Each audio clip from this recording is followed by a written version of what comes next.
Hi everyone, I'm Pierre from Le Tremplin. Welcome to this digital event that I'll be co-hosting with Thibaut. Hi everyone. So today we have the pleasure to exchange with Benjamin Stoll, the current Director of Strategic Alliances and Innovation at FIFA. Hi Benjamin. Hello. You can, your camera is not active currently. Trying to put it on again. No problem, that's the live. Zoom says me, perfect. Now I'm allowed to start it. Hello everyone. Hi Benjamin. So first of all, we'd like to introduce to the audience the different subjects we are going to talk about today. I want to thank the participants for all the questions you submitted. We selected the most relevant ones according to the topics we are going to cover today.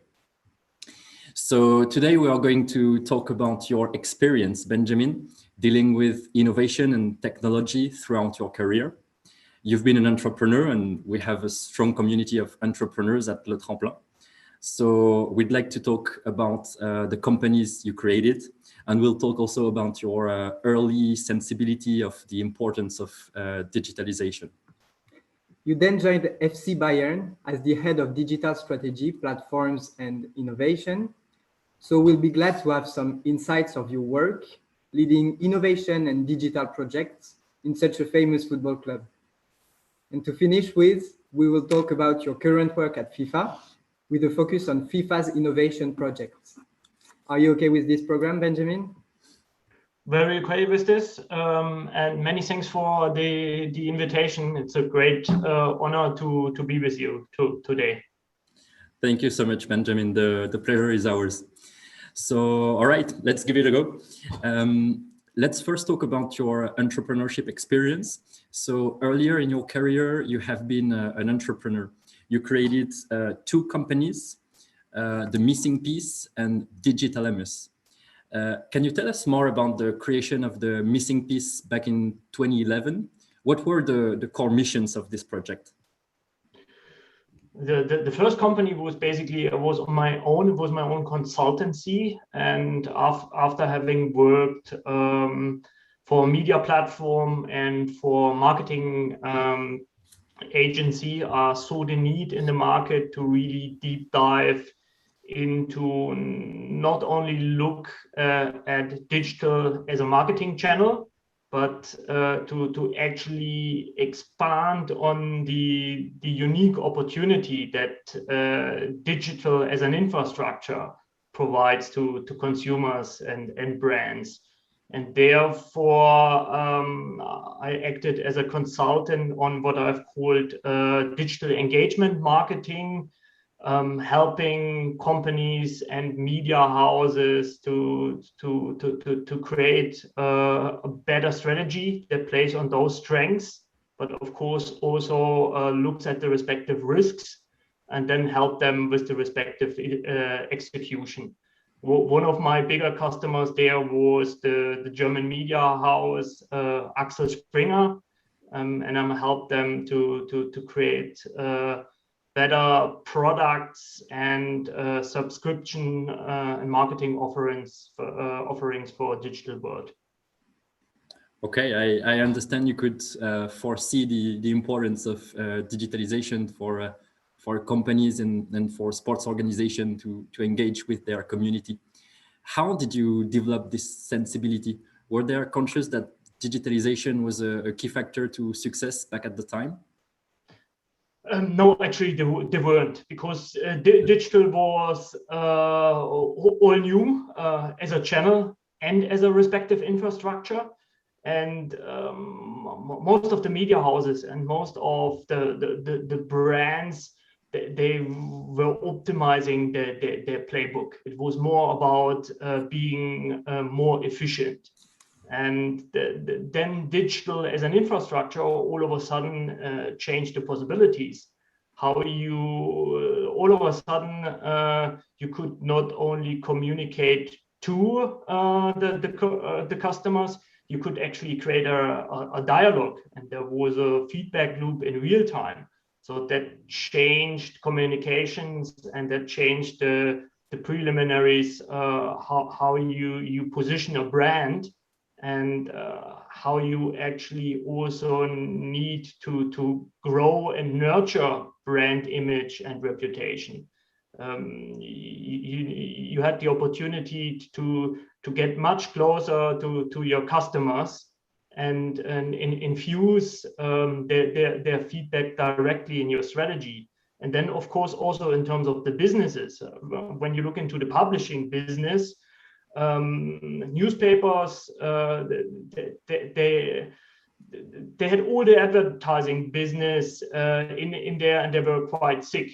And then the publishers realized that a lot of their business actually just went into verticals that lived on platforms. So all of a sudden, if you wanted to look for a new car, when you wanted to look for a new house or a new job, it was not only the newspapers anymore in order to provide you that information. All of a sudden, there were web portals that provided you with the same information in real time, where there wasn't a publishing date. So the web as an infrastructure all of a sudden enabled completely new business models as well. And of course, the brands were quite curious to learn, but of course also not very easy to adopt processes and to change objectives from one day to the other. So it was an ongoing change process, of course, which was only natural. So one part of the consultancy I performed was of course explaining and educating about the new realities and the possibilities, but also acting always a little bit as a change manager, helping them to actually apply those new opportunities. Nice. And after the missing piece, you created Digital Amus, a strategy and business consulting company focused on value creation through digitalization. Can you tell us more about Digital Amus missions and clients? I mean, after the missing piece, I've been with a sponsoring agency for quite some time, but then decided to found a company that is really focused on digital strategy consultancy.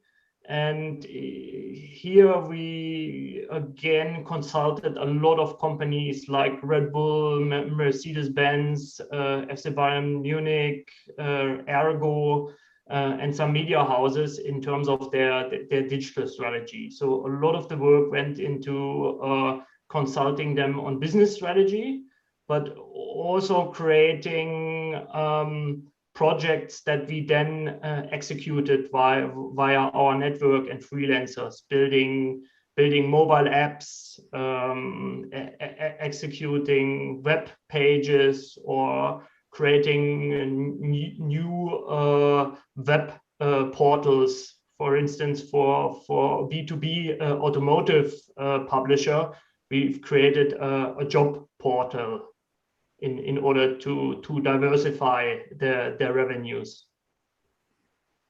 Nice. I see you have quite an experience as an entrepreneur. Could you give some advice to our community of entrepreneurs at Le Tremplin?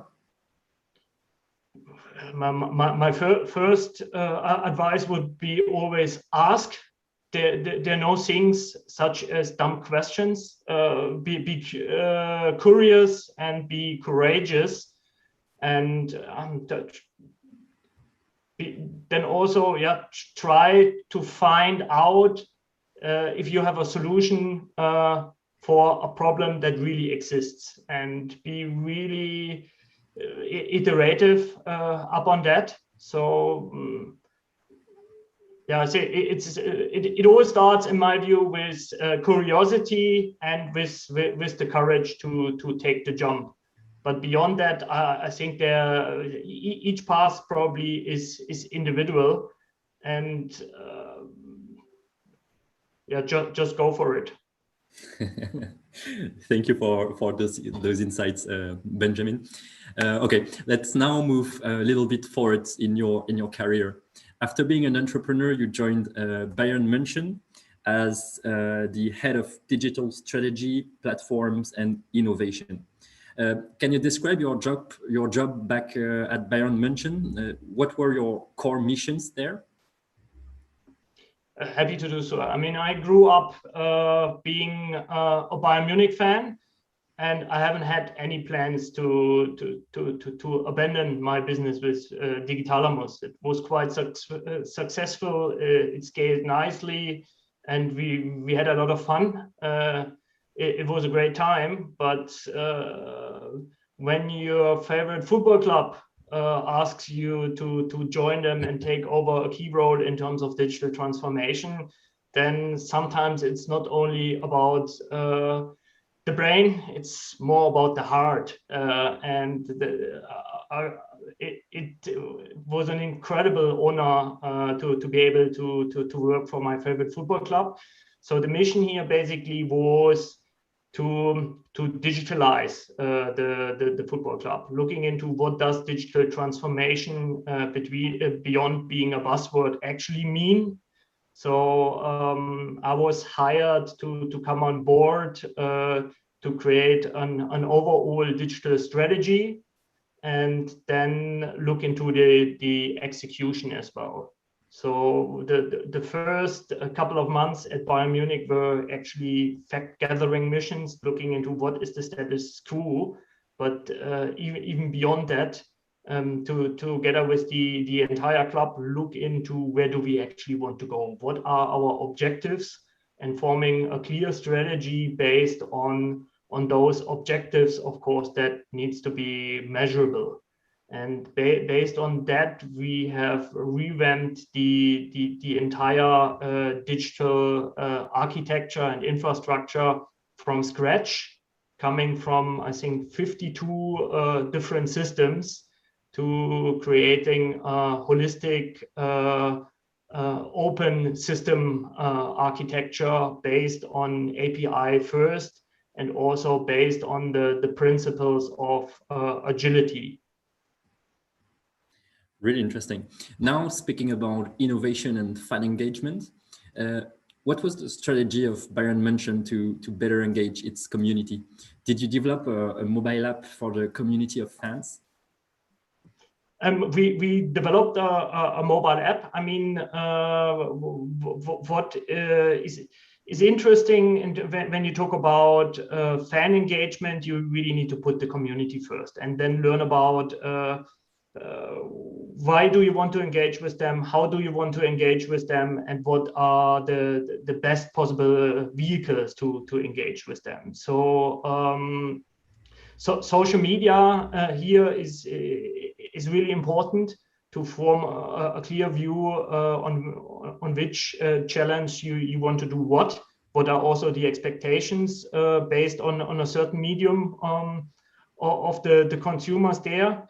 And then, of course, the website and the mobile app as well, because creating a mobile app for the sake of creating a mobile app doesn't make any sense. So we very much looked into what is the funnel and what is the respective purpose. And the mobile app, we always said that this needs to be a vehicle that really drives the relationship with the super fans and with the fan community, and it needs to provide value on an ongoing basis. So it was very important for us during those times at Bayern Munich to look into what are the unique values and services we can provide via a mobile app in order to not only promote X million of downloads, but to make sure we are actually aiming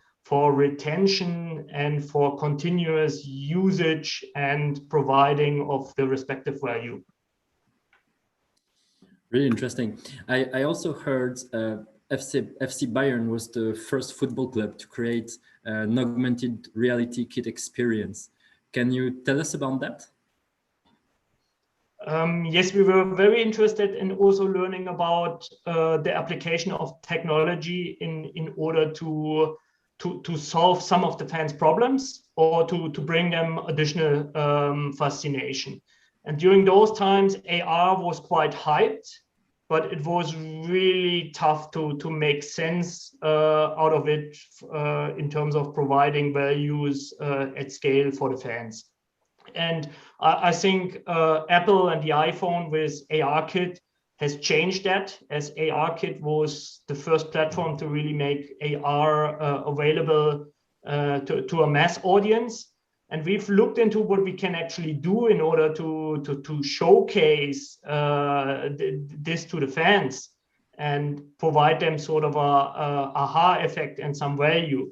So what we did is we have done a 3D scan of Thomas Müller and Manuel Neuer.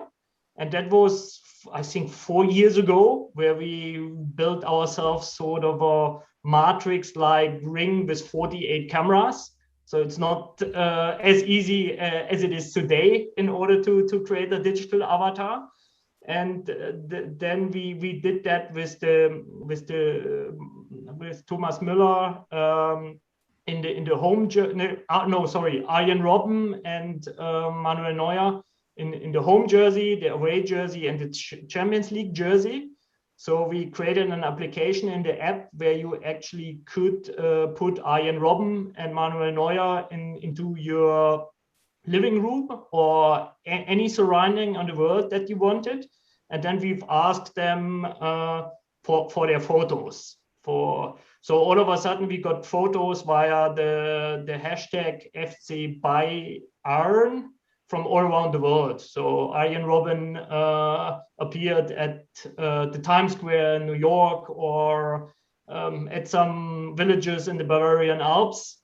So that was a very, very nice feature in order to create some fan engagement based on modern technology. And the other interesting one that we were curious about to learn is how can we also leverage this piece of technology to actually drive actions. And in this case, we created it as a jersey configurator as well. So you could actually insert your name on the back of the jersey and the number as well. And then you had the opportunity to put it into the basket of the e-commerce store and purchase it. So in our view, this showed quite nicely how you could leverage AR in order to create e-commerce experience that then drive purchasing actions. Interesting. And can you tell us about the results of those operations? Was it engaging for your community?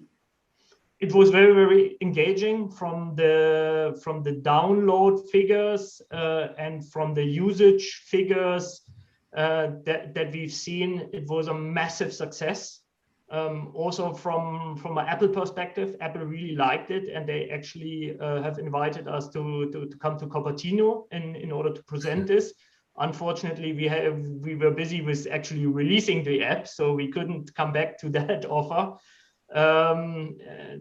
Also, it was promoted as a best case on the App Store, which helped us to drive additional usage. So from a funnel perspective, and also from driving traffic to the e-commerce store, it was a huge success. What we weren't able to do during those times is actually measure the effects on retention and relationship. Because I think what's interesting is to learn to what extent can measures like that reach new people, and to what extent are you actually able to turn those people into returning visitors and create a valuable relationship. This is something which we unfortunately weren't able to measure.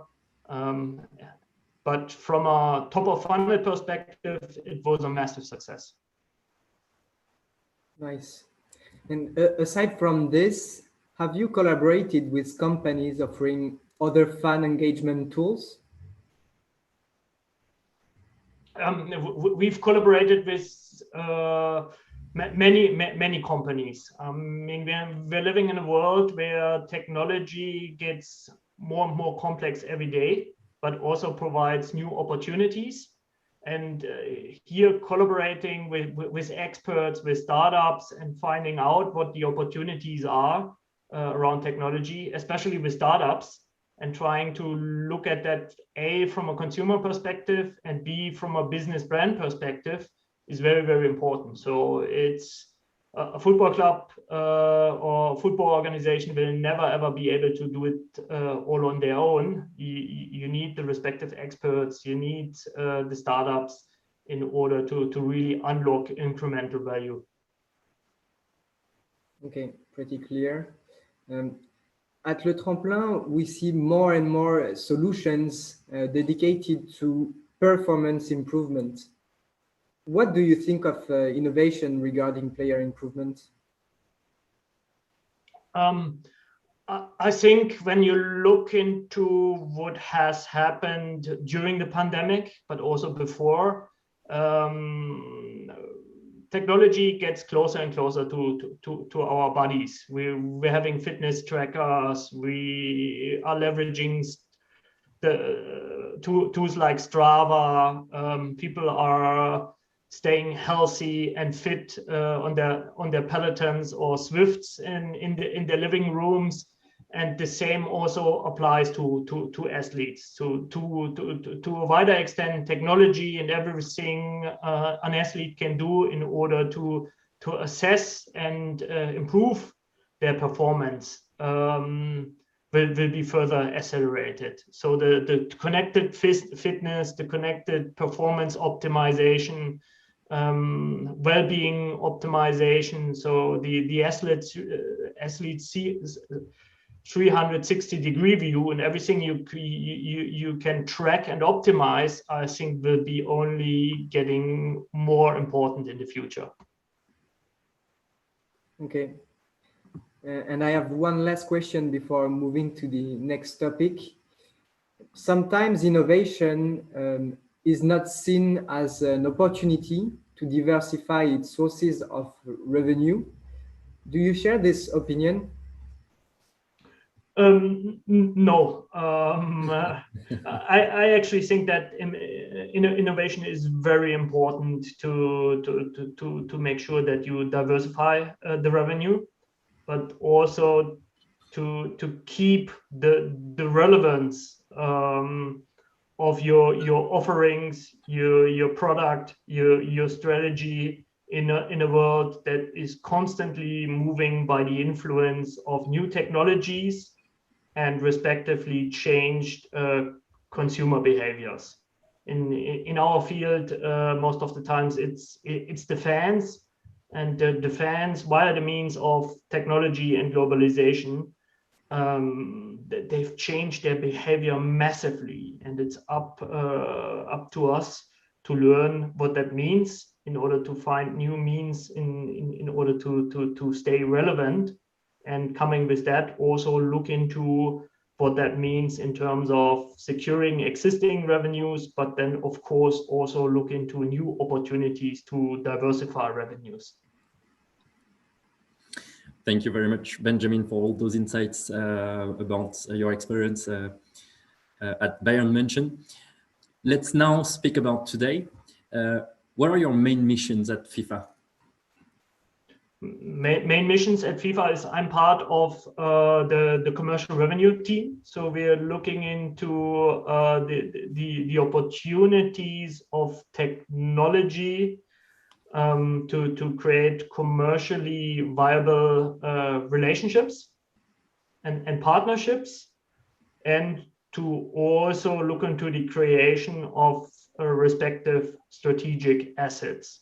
So also reverse engineering from what are the problems of the fans, and football stakeholders that we want and need to solve.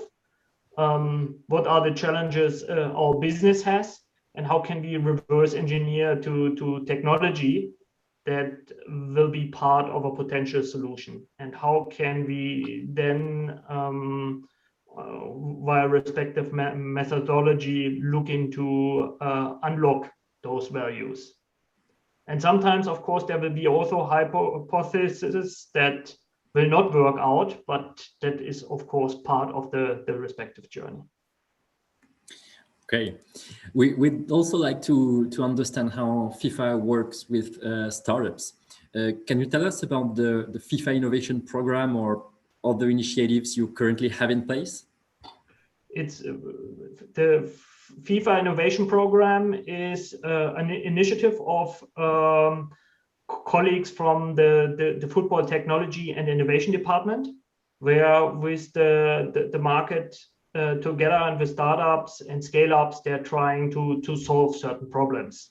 It's sort of a very focused open innovation challenge where we put the problem out to the market and then trying to work towards a respective solution.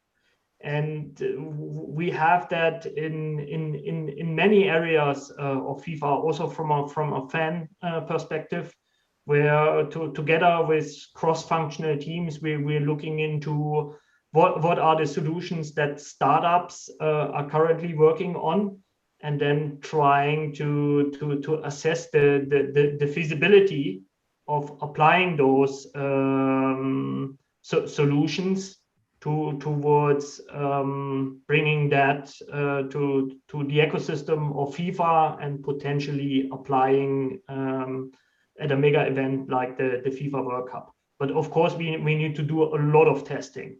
But it all starts with being very, very clear of what are the problems we want to solve. I think that's very, very important to clearly define what is the desired outcome. Then beyond that, of course, as technology and consumer behavior changes so quickly, the dialogue with startups and the engagement with startups help us a lot to continuously learn about new opportunities. Interesting.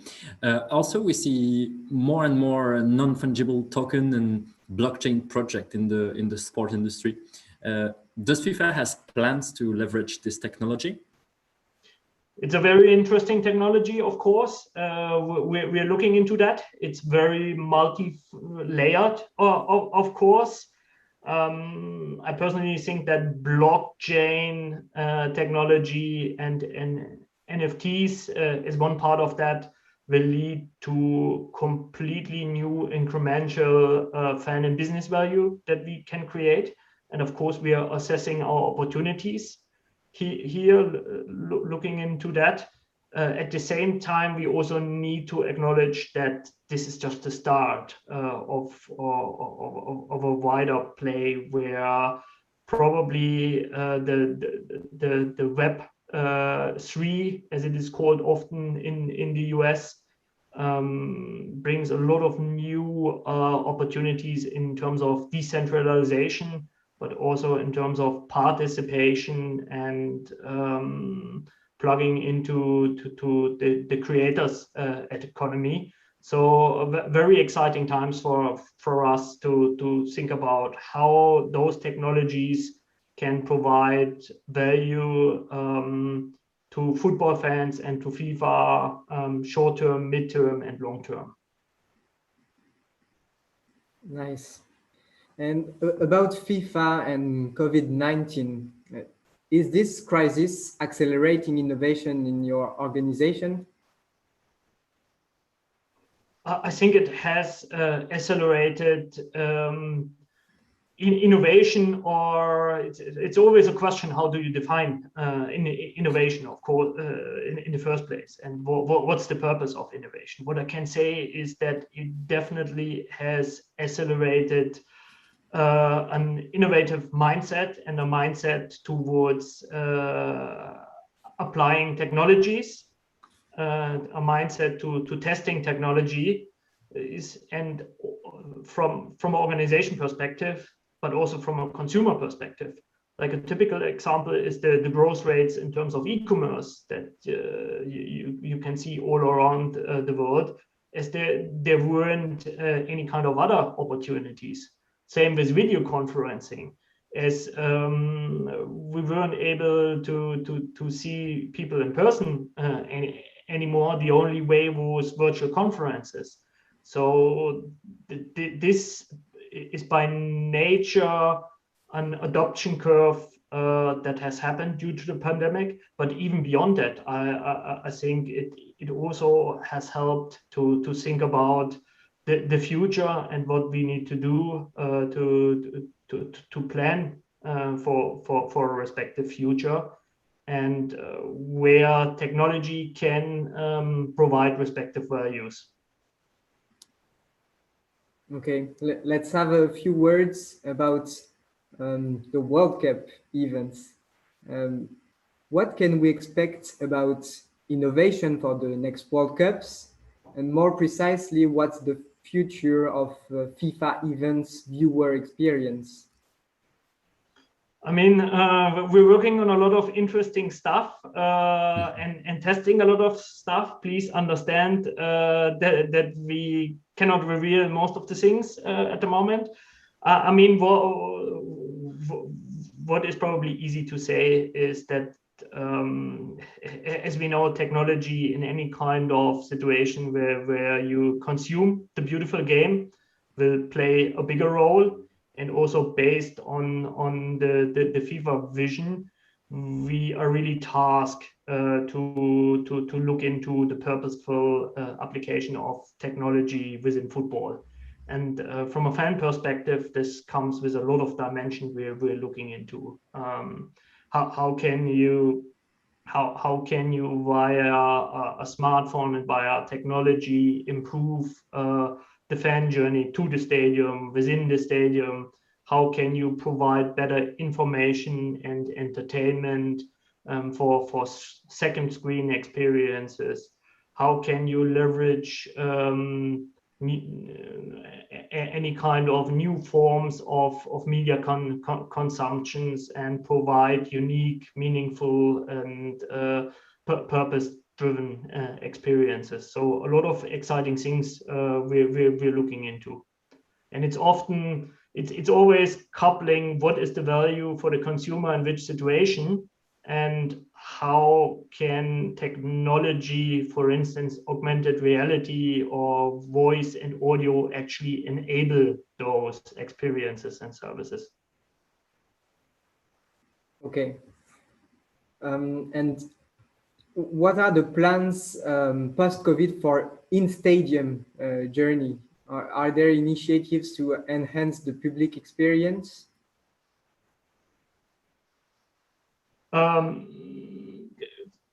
Can you rephrase this question, please? The in-stadium journey, because after COVID, there might be some changes of the experience in stadia. Do you have any initiatives to enhance this journey, this public experience on site? I mean, we're looking into that quite closely. And I think it's hard to already say where this will go. Everybody's talking about the new normal. I still don't know if normal is the right word for that.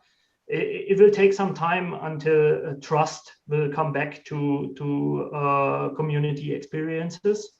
I think that's normal coming out of a pandemic or being in a respective pandemic.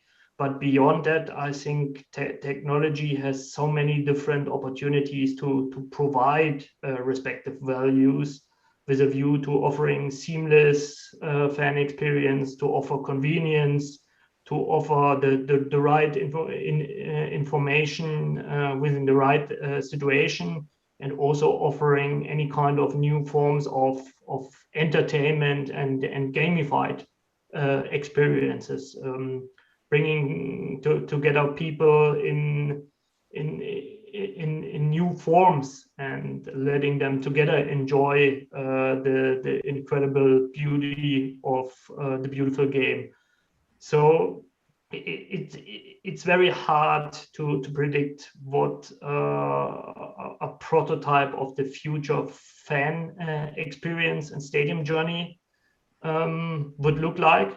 I think it's important to continuously involve the fans, have hypotheses, and learn about the sentiments and the needs of the fans, and try to be as reflective, and true to those needs as possible.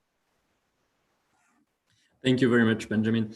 Do you have any last word you would like to say to our audience today, to the Tremplin's community?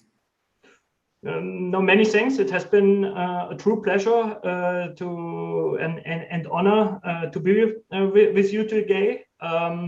As we are always very open to learn, and especially about new perspectives and about opportunities. It would be also great to hear back from you what your thoughts are, and enter respective discussion.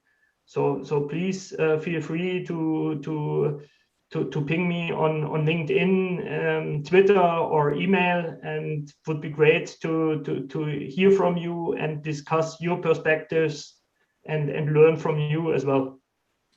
Thank you, Benjamin. Well, as much as we could continue discussing innovation and sports endlessly, I'm afraid our time has come to an end. So, well, thank you again, Benjamin, for being with us today. And well, I'd like to remind everyone this event will remain accessible via YouTube. And before saying goodbye, I'd like to remind you as well that the next Tremplin event will be with James Williams, the General Manager and Vice President of the Tokyo 2020 Olympic and Paralympic Games at the Coca-Cola Company. It will be on the 11th of May, so well, stay tuned on our social networks for the registration opening. So that's it for today. Thank you, everyone, and see you soon. Thank you all.